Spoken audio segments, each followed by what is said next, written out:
Alright, hello guys, this is Fede here back with another video, and today I'm going to do a quick book tag that I saw.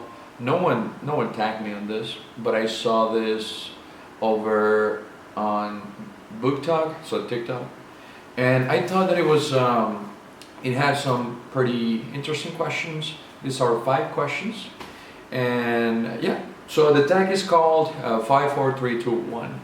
Right, so we need to talk about my 5 favorite books, my four books that I have in my TBR that I want to get to, my 3 recommendations that books that I can't stop recommending.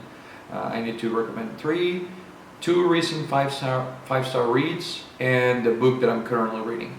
So let's go ahead and start with my favorites. So the 5 books that I consider are my favorites. I wouldn't say favorites of all time because this can change, from time to time, but these are pretty up there. I will say that, and if you ask me any day, at least one of these books will be in my top 5. So let's go ahead and talk about them. Here, I want to talk about, I'm not going to talk a lot about this book because it's pretty famous, but this is a Spanish copy of A Clash of Kings from the Song of Ice and Fire books. So this is the second book, right? A Clash of Kings, and a lot of people will tell you that the third book, A Storm of Swords, which is over here, I don't know if you can see that, is the best one in the series, or maybe. A lot of people now are loving the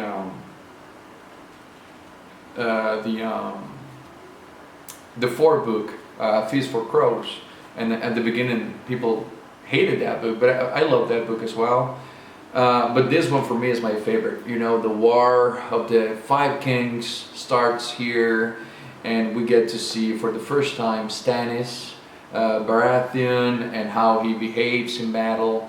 And what are his, his values, his morals. And in this book, by the way, I'm not really a fan. I mean, I don't hate it, but I'm not really a super fan of Daenerys' history, right? With her dragons and all that. I don't know. I'm more interested in the Wall, what happens in the Wall, and what happens in King's Landing, and all of that. But yeah, here Daenerys only has like 5 chapters, I believe, so that's pretty cool. You get more of the other characters like Tyrion. You get the Battle of the Blackwater here, and Arya's story is great in this book. She's lost, she doesn't know what to do, and I wanted to show you guys the bookmark that I have. I don't know if you can really see the details, but this bookmark. So my younger brother, he likes to draw a lot, right? And whenever I tell him, or whenever I talk to him about books that I like, he suddenly comes home when I visit him with a new bookmark for me. And he has done this one and some others for me, but this is obviously Claw, right? Jon Snow's sword. So this is pretty cool, and I use this bookmark to read whenever I'm rereading a book of this from the Song of Ice and Fire. I use that bookmark, and yeah, it's pretty cool. And sorry, I didn't want to talk so much about that book. Next one, a classic, Don Quixote de la Mancha by Miguel de Cervantes Saavedra, and this is the illustrated edition by Gustave Doré. And what can I say, man? Don Quixote, it's what is this? Oh, I went to a soccer game, and I had my ticket here. But yeah, Don Quixote. I mean, what can I say, man? Don Quixote and Sancho. What's more entertaining than that? And Cervantes, who was redefining the novel concept, right, genre.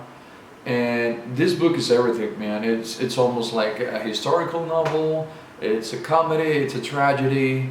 You know, it has a novel within this novel, and you know, it's just great. You're gonna cry with this book. You're gonna laugh, but yeah, it's a chunker, but totally worth it. Don Quixote, one of the greatest novels of all time. So yeah, there's no missing there. Now another classic for you guys, one of my favorites, and this is a recent read. I believe I read this for the first time this year actually, and this is The Count of Monte Cristo, right, by Alexander Dumas. Now this is another enormous book.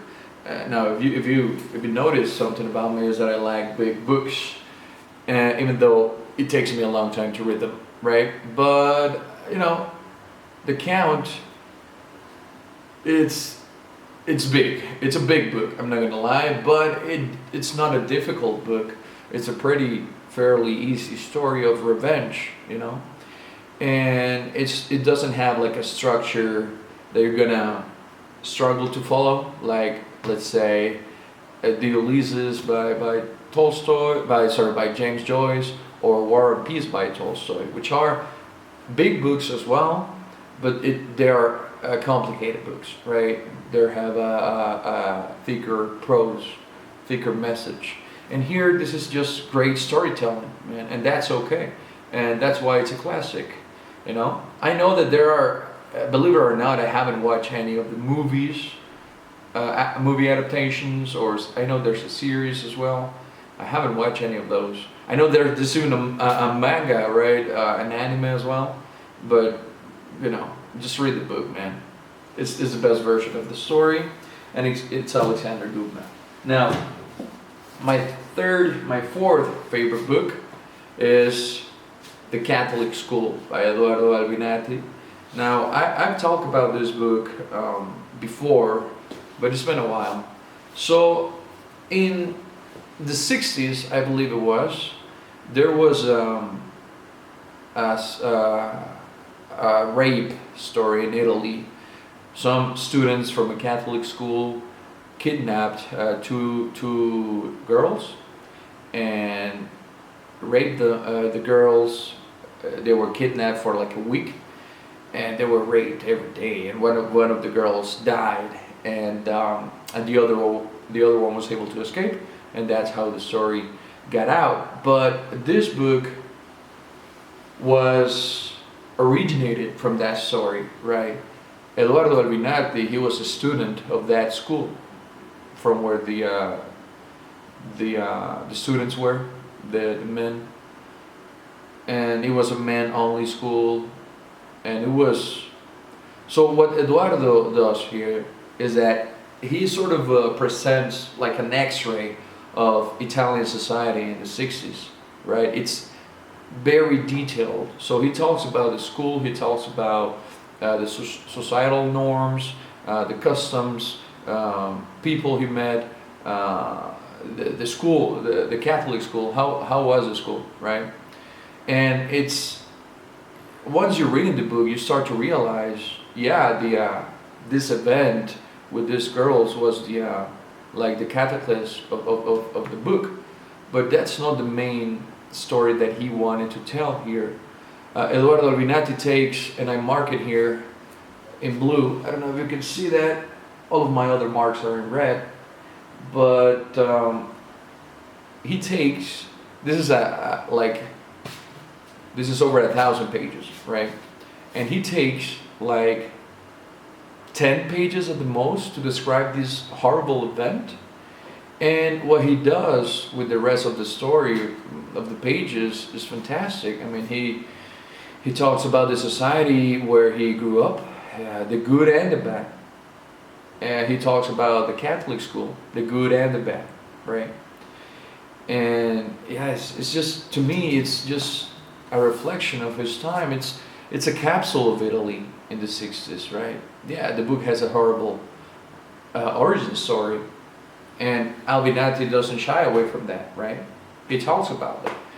But yeah, I really believe that if you like maybe historical books, but if you want a more sort of a tamed history, you know, not so much the facts, like years and such, but more of a, how will you say that in English, more of a cultural approach, right, social approach to history, then this is a perfect book for you. And yeah, this is a long book, I know, but it's great, man. It's really great.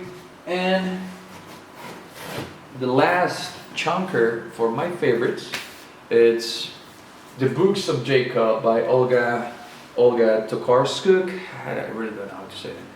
But yeah, I talked about this book as well before, and this is just the story of a fake prophet, right, Jacob. And the book is set in the 1900s. No, sorry, in the 1800s, right? And we got this guy who is proclaiming himself as a prophet, and you have quite a few people following him, right? But we never get the perspective from Jacob himself. We get the perspective from people around him, right? So that's what's interesting about this. And you know, it reflects on the way people react to self-proclaimed prophets. And this book made me discover the story of a self-proclaimed prophet. Well, it wasn't a prophet. There's a guy in China in the 1800s who said he was the brother of Christ, right? And that originated like a enormous civil war is the bloodiest civil war in history. And I want to read something about that. So if you know about that event and you have a good book recommendation for it, please write it in the comments, because I want to get into it, but I haven't been able to find like a book that's really recommended or praised about that event. But yeah, and here I just want to read to you quickly, guys, the concept that Olga has about literature, about writing, right? And it's a quick quote, which has, "Literature is a particular type of knowledge. It is." He sought the right words, and suddenly a phrase came ready to his lips: "The perfection of imprecise forms." So literature, when we're reading literature, even if it is historical literature, we shouldn't read that as true or false. Literature is not that. It's above true or false. So yeah, I just wanted to, that quote is really interesting to me. If you want facts, just read a history book. If you want in-depth, deep, soul-searching words, read literature, right? And I read both. I'm not shading on anyone. But yeah, sorry guys, I'm taking a lot of time. Sorry.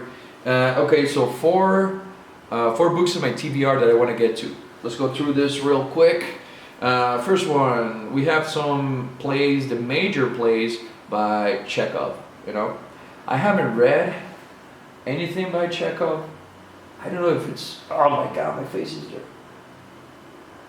I haven't read anything by Chekhov in my life. And I went to a library in Tucson last week.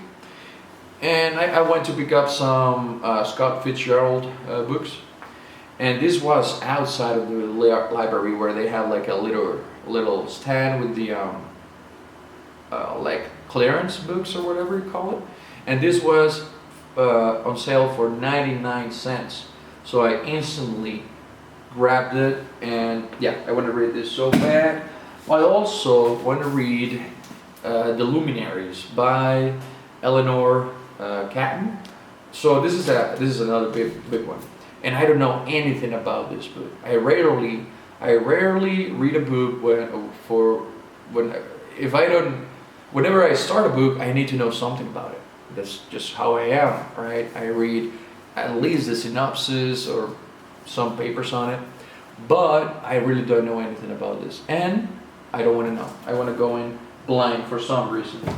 Then I want to read another classic, which is East of Eden by, I don't know if we can see it there, by Steinbeck, right? So I know that this is a classic as well, and yeah, I can't wait to get to this, East of Eden. Then another classic that I want to read, and this is number 4, it's 20,000 Leagues Under the Sea, right? So this is the I want to read this. I'm not really a Jules Verne fan. I read his Journey into the Center of the Earth book, and that just bored me, to be honest. But I want to read this because Captain Nemo, so the protagonist, I don't know if it's the protagonist here, but Captain Nemo's in this. And Captain Nemo is a really important character in Alan Moore's League of Extraordinary Gentlemen, right? So I want to get like the origin story of that character and really know what he's about. All right, so let's go ahead and pass to 3 books that I can't stop recommending. And this is just, I just grabbed 3 books that I really like, and I always tell people to, whenever they ask me a recommendation, I tell them one of these. So this is the first one, La Bona by Ottessa Moshfegh. So this was the first book I read by Ottessa. Then I read, I don't know if it's, where's the other one? But yeah, then I read Eileen. Then I read, fuck. Oh, I have it here. That in Her Hands. So this was a pretty cool book as well. But La Bona, man, it's a medieval setting. You know, everything is putrid, everything is horrible, and fucking everyone's sick and everyone's dying. So yeah, it's medieval times. But this book, you can tell that it was written during the pandemic, right? So the messages, even though it's the Middle Ages, the message is sort of engraved, you know, COVID. It's sort of on the background of this story, and magical realism as well. This was a fantastic book, and I'm going through her catalog, Ottessa's, slowly, because I know that she has like 4 books, 5 books, and I don't really want to burn it all quickly, you know. But yeah, La Bona is the first one. Then the other one I can't stop recommending is The Sparrow by Mary Doria Russell. So this is a sci-fi story, and you know, the setting of this, like the premise, it caught my attention pretty quickly, because you know, I'm a historian, you know, and I teach history at a university, whatever. And the setting of this book gave me a lot of, how do you say it? So it made me think about the conquerors of Spain, because you know, if you look at history, if you look at Spain, if you look at Portugal, they were conquering countries, or they were conquering new land, not by the sword, maybe by the sword at the beginning, but they were using Catholicism, right? They were using the Jesuits, so they are the ones who travel and such. So it was funny to me that in this book, the premise is that some scientists finds, or a scientist caught a signal from outer space, and it's not any signal, it's music, right? So it's music coming from another galaxy, therefore there's intelligent life there, and we have to go there. So who goes there, you know? Of course, they send a fucking Jesuit, and it's pretty interesting, the story. So they send a Jesuit, they send a few scientists, and they send a, I'm missing the word here, an anthropologist, right? So the book tells you the journey, tells you who returns from that journey, and tells you what happened on the planet, right? And who are these beings. And the thing about this book is that it's not told chronically, so it's anachronically. Anachronologically, I don't fucking know the word that well. So it jumps around from day to date, and you know, read this book. It's a perfect book, and it has a sequel. The Sparrow has a sequel, which is Children of God, which is a great book as well. But this is how auto-conclusive almost. If you don't want to read the second one, it's fine. But read this one, please. Okay, last book I can't stop recommending. So one of my favorite movies is Heat by Michael Mann. You know, starring Al Pacino, De Niro, Val Kilmer, all of that.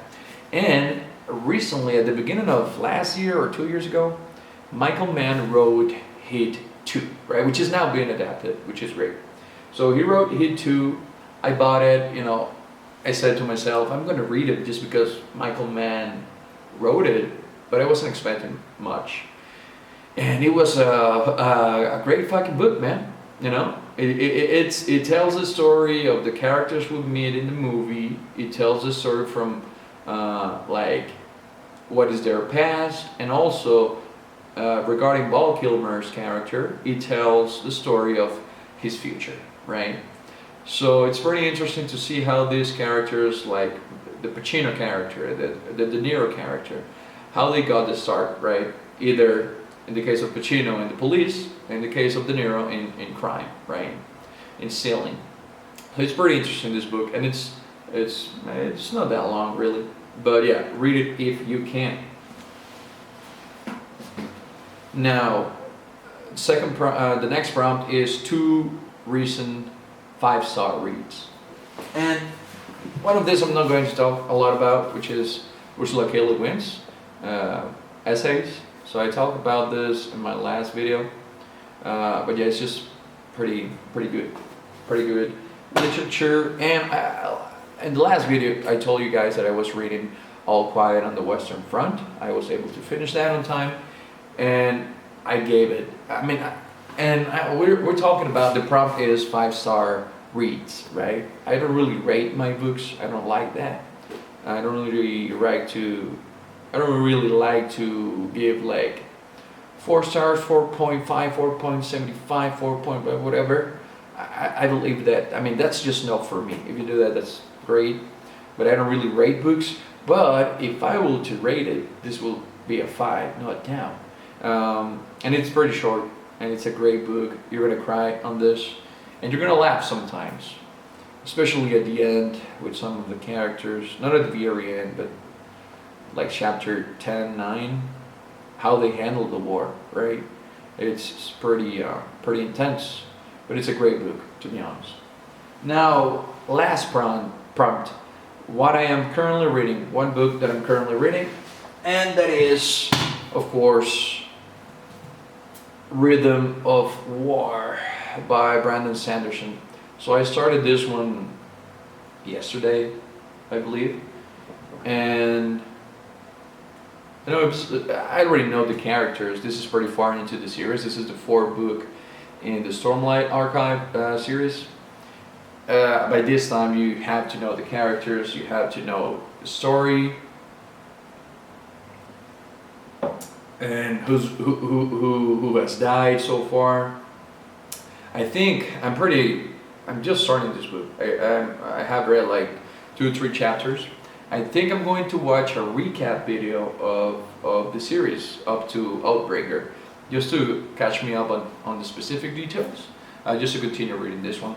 But yeah, this is going to be, I'm reading this on physical whenever I'm at my house or whatever. I'm reading this in my Kindle as well whenever I'm outside my house. And I'm also listening to the audiobook whenever I go to the park to run, whenever I'm at the gym, or whenever I'm driving. I'm listening to the book. Why? Because I want to be done with this quickly. If I don't do it that way, it's going to take me like a month just to read this one. So that's why I'm doing it that way. But yeah, that was the tag, guys. Sorry, I didn't want to talk that much.